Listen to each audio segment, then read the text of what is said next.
Hello! അപ്പോൾ ഇന്ന് കോളേജിലൊരു സംഭവം പറയട്ടെ. ആഹ് എൻ്റെ കഴിഞ്ഞ ബാച്ചിലെ സ്റ്റുഡൻസ് കേട്ടോ. അവർ കോളേജിൽ സർട്ടിഫിക്കറ്റ് വാങ്ങാൻ വന്നേ.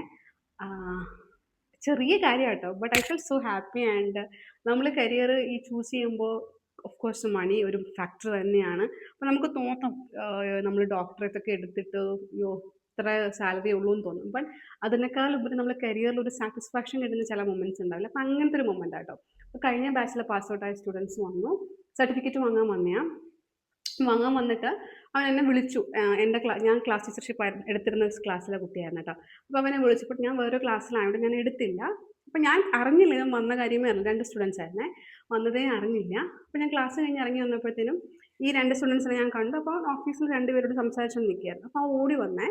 കുറേ സംസാരിച്ച് കഴിഞ്ഞ് ലാസ്റ്റ് എൻ്റെ അടുത്ത് പറഞ്ഞു, ma'am only motive to come to college was to meet you and one more sir, ഒരു സീനിയർ ഫാക്കൽറ്റി ഉണ്ട് പുള്ളിക്കാരൻ. അപ്പം ഈ പയ്യന്മാർ അവിടുത്തെ ഓഫീസിൽ ചോദിക്കുകയായിരുന്നു രാഖി മിസ്സിൻ്റെ ക്ലാസ് ഇപ്പോൾ ഏത് ക്ലാസ്സിലാണ് ഇപ്പോൾ ക്ലാസ് നടക്കുന്നത്, എന്നാൽ പോയി നോക്കാമല്ലോ എന്ന് വിചാരിച്ചിട്ട്. I feel so happy. അതായത് അവർക്ക് വേണമെങ്കിൽ വിളിച്ചിട്ട് എടുക്കാതിരുന്നൊരു എക്സ്ക്യൂസിൽ പോവാം. They try to meet me, maybe ഒരു മെസ്സേജ് ഇടുമായിരുന്നിരിക്കാം. ബട്ട് അവർ എന്ത് ചെയ്തു, തപ്പുമായിരുന്നു ഞാൻ ഏത് ക്ലാസ്സിലാണ് വന്ന് കാണാൻ വേണ്ടിയിട്ട്. അപ്പോൾ വഴിയിൽ വെച്ചിട്ട് എൻ്റെ കുറേ വിശേഷം പറഞ്ഞു. എന്നിട്ട് പറഞ്ഞു വി മിസ് യു.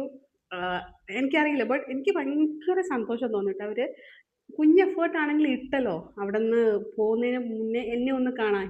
അപ്പോൾ അപ്പോഴേ നമുക്ക് തോന്നുന്ന so happy to be a teacher.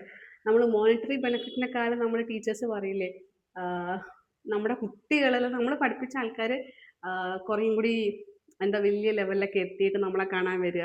അതുപോലെ മറക്കാതിരിക്കുക.